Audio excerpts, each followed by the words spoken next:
Hi and welcome to Volusia Magazine. I'm Amber Patterson. What will your kids be doing this summer? Well, on today's show, we will bring you some exciting options for outdoor summer camp explorations.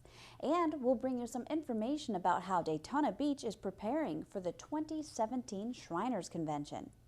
Then health reporter Stephanie Strong brings us some valuable information just in case you're considering a new tattoo or body art. And Volusia Here and Now reporter Joanne Magley brings us back in time to Victorian-era DeBary Hall. Those segments, news, and more coming right up on Volusia Magazine. I hope you stay tuned.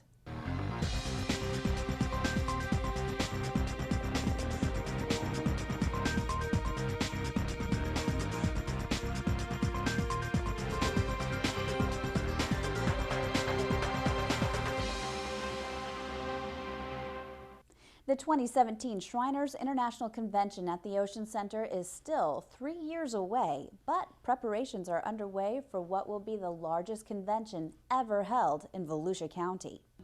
A delegation from the Shriner organization was in the Daytona Beach area recently to officially kick off the event that is expected to draw 20,000 attendees. During a news conference at the Ocean Center last week, Gary Bergenski, an Orlando businessman who will be the head of the Shriners International in 2017, said his delegation unveiled the logo and website for the 2017 Imperial Session. The delegation, along with convention planning staff from the Ocean Center and the Daytona Beach Visitors Bureau, talked about several events that will take place leading up to the 2017 convention. Bergenski said one of the group's goals is to increase awareness in Volusia County about what he said is the most important aspect of the organization, Shriners Hospitals for Children. It's a health system of 22 hospitals dedicated to providing pediatric medical care. First, people always think about the Shriners as the guys in the little car with the red fezzes, but we're a whole lot more than that. We have 22 hospitals in the world. We take care of children. And really, we want the people in the county to know how many children we take care of right from your own county here, as well as around the world. And we want to build this awareness over the next 3 years before we get here so the people of Volusia County really know who they're hosting in the Shriners. During the 2017 convention, the host hotels will be the Hilton Daytona Beach, the Wyndham Ocean Walk Resort, and the Plaza Resort and Spa. But attendees will need many more hotel rooms, and to accommodate the projected attendance of 20,000, the delegation was in Daytona Beach and toured 20 hotels, which will serve as overflow hotels. Economically, it will bring in approximately about 15,000 room nights. Obviously, that economic impact will definitely benefit not only the hotel rooms, but restaurants, shopping in the entire county. And the hopes is that they come here to our county and they return for vacation or another time. Shriners International is a 501c3 nonprofit organization with approximately 300,000 members in 195 chapters in 7 countries. To learn more about the Shriners and their upcoming 2017 convention, you can visit oceancenter.com/Shriners. Kids can laugh and learn as they explore their environment during 2 summer camps sponsored by Volusia County. Registration is open now for the camps at Leonard Environmental Center in Deltona and the Marine Science Center in Ponce Inlet. At Leonard Environmental Center, children ages 6 to 13 can experience the natural wonders of Volusia County through guided hikes, live animal encounters, and environmentally themed games. Each day they can be doing anything from taking a hike in the preserve, taking soil samples out in the preserve to analyze the types of sand we have. We have biodiversity programs where they count the numbers of plants and animals that we have out there. And then they come in and they might do some crafts, play some games, have scavenger hunts. We also have a lot of guest speakers that come in and present to them. The cost for the camp at Leonard Environmental Center is $65 per week plus a one-time $15 registration fee. Get ready for a summer of exploration and adventure at the Marine Science Center in Ponce Inlet. The staff is offering 6 5-day camps for kids ages 9 to 15 and 3 2-day camps for ages 6 to 8. Children will get to do various different activities here at summer camp. and those will include learning the ins and outs of the Marine Science Center and our rehabilitation here, and how we take care of all the animals, along with getting to go out and canoeing, seine netting, snorkeling, fishing. When it's time to come indoors, they'll learn about the Marine Science Center's Turtle and Bird Hospital, and they'll even have hands-on at the touch tank with stingrays. They'll also experience raptor and reptile encounters and take part in dissection labs, games, and crafts. The fee for each one-week camp at the Marine Science Center is $200. The two-day camp is $80. For more information about Volusia County's summer camps, you can visit volusia.org/camps.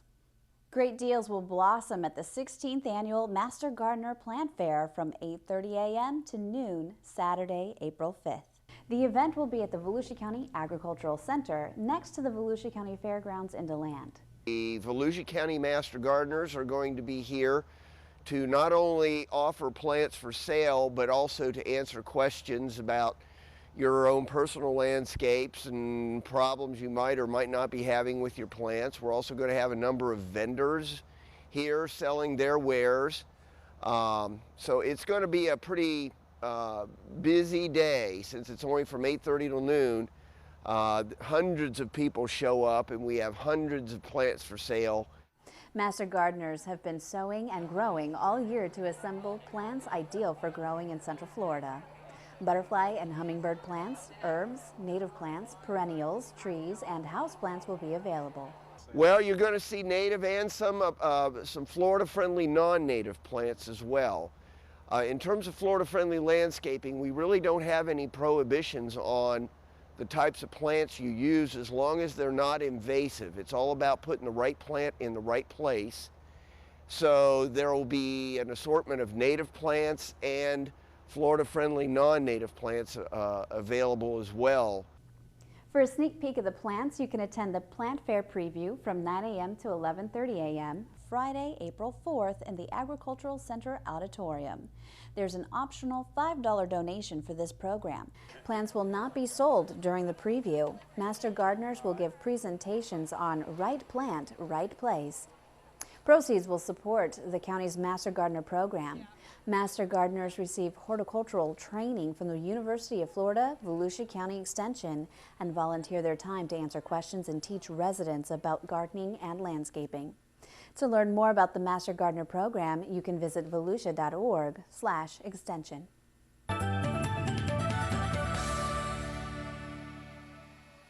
I'm Joshua Wagner with the Volusia County Council. If you're going to one of our beautiful beaches, have a great day and come back often. If you drive on the beach, please observe the 10-mile-per-hour speed limit and be very careful of pedestrians, especially children. If you're visiting with children, watch them constantly and take small children by the hand when crossing traffic lanes.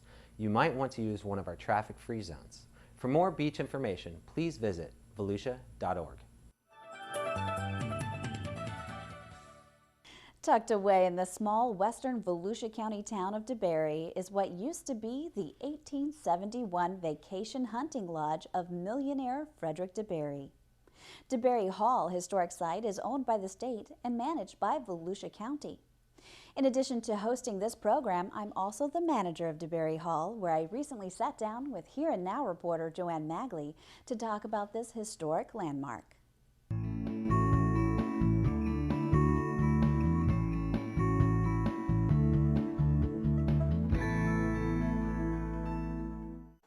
DeBary Hall was the winter retreat of European-born wine merchant Frederick DeBary, who chose the St. Johns River country for the site of his sprawling hunting estate. He would come to Central Florida for his wintertime vacations, and he was mainly interested in hunting in the area.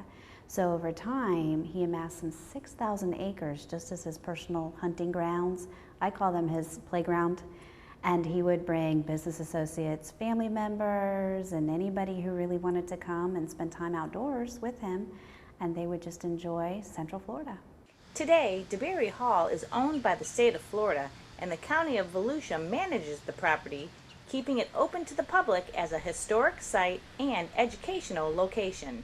Today, the site is a little smaller, 10 acres, but it still includes the 8,000 square foot main house, stables, and other structures, plus artifacts and furnishings from the era. This may look like a closet with a window seat, but back in the day it was actually a luxury, an indoor outhouse. DeBary Hall also offers glimpses of the 19th century tourism boom, orange fever, and steamboating on the St. Johns River. Patterson says DeBary Hall is an educational treasure. Our primary mission is education about this historic site and its role in Central Florida. So we do a variety of adult education programs. One particular one is called the Lemonade Lecture Series, which is held every other Saturday afternoon over in the Visitor Center or the stable, depends on how big our crowd gets. Frederick DeBary passed away in 1898, and his son Adolph inherited the property, which was then passed on to his granddaughter, Laney DeBary. In 1941, when Laney DeBary passed away, unfortunately, she was the last of the American line of the DeBarys. So the home and the property, all of its furnishings and everything was inherited by her first cousin, William Lyon. And one thing you have to understand about a wealthy family is, you know, what's another property to somebody? And so they really had no use for this southern Florida property. So what they wound up doing was deciding to sell it, furnished, fully furnished and everything. After that, the home was purchased by a couple of families who bought it as an investment property. It was eventually purchased by the state and is on the National Register of Historic Places. But even with the state ownership, DeBary Hall was in need of community support. I have to say, DeBary Hall never would have been preserved if it hadn't been for the active volunteerism in the community. We have a lot of very concerned citizens who play a great role and volunteer here to make sure that history is preserved, it's preserved properly, and it's done with respect and regard to the integrity of what was here originally. So we do have an active Friends group, Friends of DeBary Hall, who serve here at DeBary Hall as are kind of benefactors, if you will. They do regular fundraisers through the year. They also like to put on programs, educational programs, and they'll sponsor different programs. For Volusia Here and Now, I'm Joanne Magley. DeBary Hall Historic Site is open Tuesday through Saturday, 10 a.m. to 4 p.m., and Sundays from noon to 4 p.m. For more information, call 386-668-3840, or you can go online to DeBaryHall.com.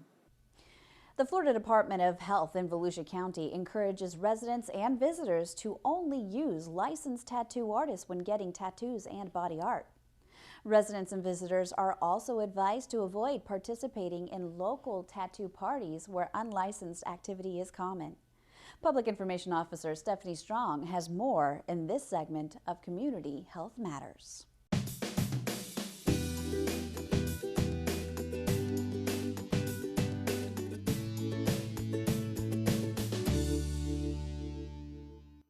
Some young people looking for ways to get tattoos without parental consent may find themselves involved in a tattoo party, and this is one party to avoid. A tattoo party is an event where somebody hires an unlicensed business or tattoo artist or body piercer to basically set up inside their private home or in a hotel room or other business. Obviously, they're not licensed. And they're sometimes very inexperienced. So they're not following good infection control practices that you would see in a licensed tattoo facility. Tattoo parties may attract minors looking for an inexpensive tattoo without their parents' consent. These types of unlicensed events are illegal in Florida. These parties are very popular with younger people, particularly those under the age of 18, because the state law does require that anyone under the age of 18 have at least parental consent in order to get a tattoo. It is important for people who are seeking tattoos to use licensed artists for their own well-being. Unlicensed tattoo activity may take place under unsanitary conditions, such as not wearing protective gloves and using unsterile equipment. It is better to use a licensed professional. Reusing needles and sharing ink between customers is common. Sometimes ink may not be safe for the skin.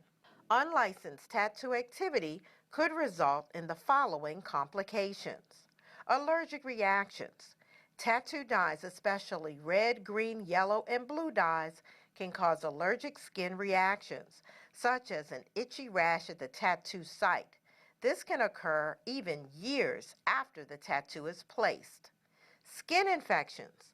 Life-threatening skin infection, including MRSA, is a possibility. Infections could cause redness, swelling, pain, and a pus-like drainage. Other skin problems. Blood-borne and other diseases. Tetanus, hepatitis B, hepatitis C, and HIV are some of the diseases that can be transmitted by contaminated blood on unsterilized equipment. Tattoo safety tips. Never get tattooed in someone's house or in a hotel room. Only go to permitted and inspected shops that only hire licensed tattoo artists. Before anyone touches you, ask to see their artist license. All persons tattooing in the state of Florida are required to have a current artist license from the Florida Department of Health. Verify that only new needles are being used and that unused ink is discarded after the tattoo is over. Look to see that your artist washes his or her hands and sanitizes their work surface prior to starting. They should also be wearing gloves and using protective barriers on equipment and work surfaces while doing your tattoo. And when the tattoo is finished, reputable artists will provide you with proper healing instructions. Make sure you follow them to avoid complications. Anyone who believes they have contracted an illness related to a tattoo at a tattooing party, please contact your private physician and the nearest health department. For more information, please visit www.floridahealth.gov. For Volusia Magazine, I'm Stephanie Strong, Public Information Officer for the Florida Department of Health in Volusia County. Time now to head into the studio to join our very own Community Information Director, Dave Byron, with his guest, Volusia County's Solid Waste Director, Lenny Marion. Well, thanks, Amber, and hello, everyone. You know, the county's solid waste disposal operation is a service that most people don't see.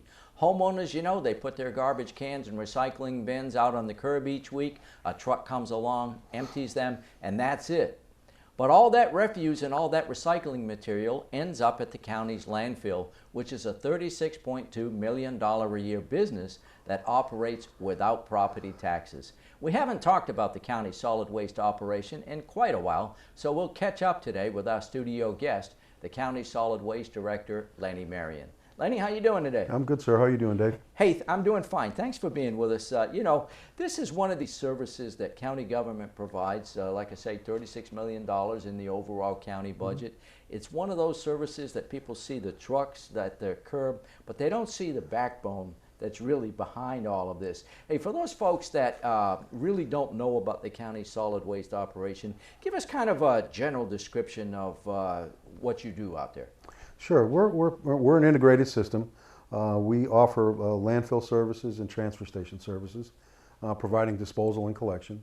On the collection side of the world, as we know, we have Republic Services, and we service about 42 to 43,000 customers on an annual basis. And then through our Tomoka facility, the landfill out in Tomoka, Daytona, we have a 3,200 acre landfill. And we provide Class 1, which is garbage, and Class 3, construction and demolition, along with some other things that we do out there. We have HHW facility, household hazardous waste, and the Class 3 where we provide recycling, white goods, with some other services out there for Gel Corporation. And the transfer station also, we kind of complement that, is where we have the HHW facility there, yard waste disposal. And the transfer station being what it is, it's a transfer mechanism to provide garbage over to Tomoka landfill. You know, Lenny, when I was a kid, and maybe still today, I'm not sure, but when I was a kid, you know, this was kind of referred to as the dump. You know, the dump. Right. And when you go out to an operation like yours, and people are always surprised when they go out as a citizens group or whatever, it's really a very scientific, very sophisticated business out there. Yeah, we do. We, you know, the old days of just having a hole in the ground and dumping, Right. it's long, long gone. Yeah. And we have double composite liners now. We have leachate, which leachate is a byproduct of the garbage. Right. It's all of the liquid that comes off the garbage that collects that and treats that. And we have, again, double composite liner with a drainage system in there. We have landfill covers that go over the top of that when we close out for the 30-year long-term care. Groundwater monitoring, stormwater monitoring, biannual. We work a lot with DEP, South Florida Water, St. John's Water Management District, and numerous other regulatory agencies. I was going to say, this operation is very, very heavily regulated, and it should be, because what you don't want is you don't want anything to seep into the underground water supply. And I guess when you say double liners, I guess that's probably the primary reason, is to prevent the materials from contaminating the water supply. Right, yeah, the double composite it's a 60 mil liner, and it's just what it is. When you say double, it's double lined with a geo net for drainage and some other technical things that go on underneath there. And we've talked in the past, Lenny, but when you prepare additional spaces, you always have to try to keep ahead of this. It takes quite a while to go through the process and quite a bit of money to get new space ready for landfilling. Yeah, an acre of landfill for development now in a Class 1 structure. Yeah, it costs about right at $300,000 an acre. We have to work closely with our consultants and the regulatory agencies to get it approved, and it does take some time and effort. So in other words, you're always planning ahead, I would think. Yeah, when we're doing, you know, anywhere from 1,100 to 1,300 tons a day out there, so you have to stay ahead of the curve. You don't Right. want to run out of space, and again, to coordinate that all up, it takes some effort to do that. You know, I said at the beginning, $36.2 million a year budget, right in a component of the overall county budget. But you don't operate with property taxes. Where do you get your revenue, Lenny? Everything we get comes across our scales. What we do, we call an enterprise fund, and again, as you stated, Dave, we don't depend on ad valorem taxes. We have a tip fee, which is $38 a ton. Then we have other numerous tipping fees that are associated with different wastes. And everything that comes across that scale goes through the cash register.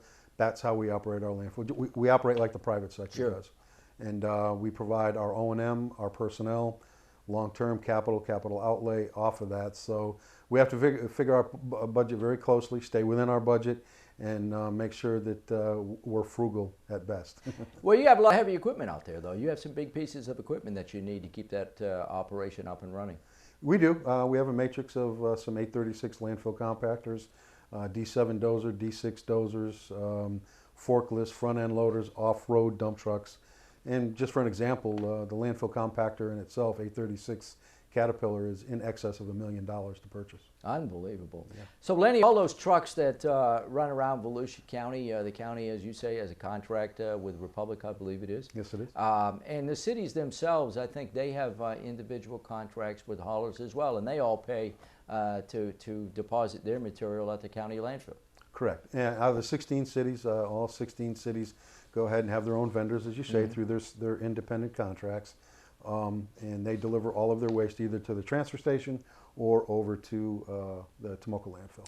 Transfer station, you've mentioned that a couple of times. That's a facility for the west side of the county. Yes. It's out on East State Road 44 across from basically the county fairgrounds.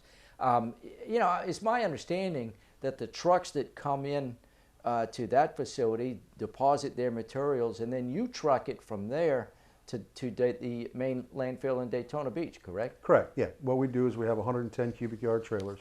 They're called transfer trailers, and they have walking floors. That means the bottom of the floor is operated hydraulically, where it unloads the truck, and we push material from the floor into the truck, and then it's transferred over to Tomoka, where it's dumped, then spread out and compacted in the Class 1 structures over there. I suppose that's a cheaper way to do it than as if you had to maybe expand you know, and have a landfill on the west side of the county? Yeah, the development costs for a transfer station obviously are a whole lot cheaper Right. than the landfill option there. So that is one of the main reasons why that's over there. Plus the siting portion of it. Lenny, you know, we mentioned the fact that the county has a contract with a waste hauler. The cities have contracts with waste haulers. Has there ever been any thought of getting all those jurisdictions together and getting one hauler? Would that in any way perhaps bring the price down because of a volume discount? Yes, that could possibly work out. It's a matter of getting the 16 cities together and try to develop a co-op. Right. And that has been discussed before. We're not quite there yet, but it has been discussed. And the possibility of that maybe someday working out, there could be the possibility of that.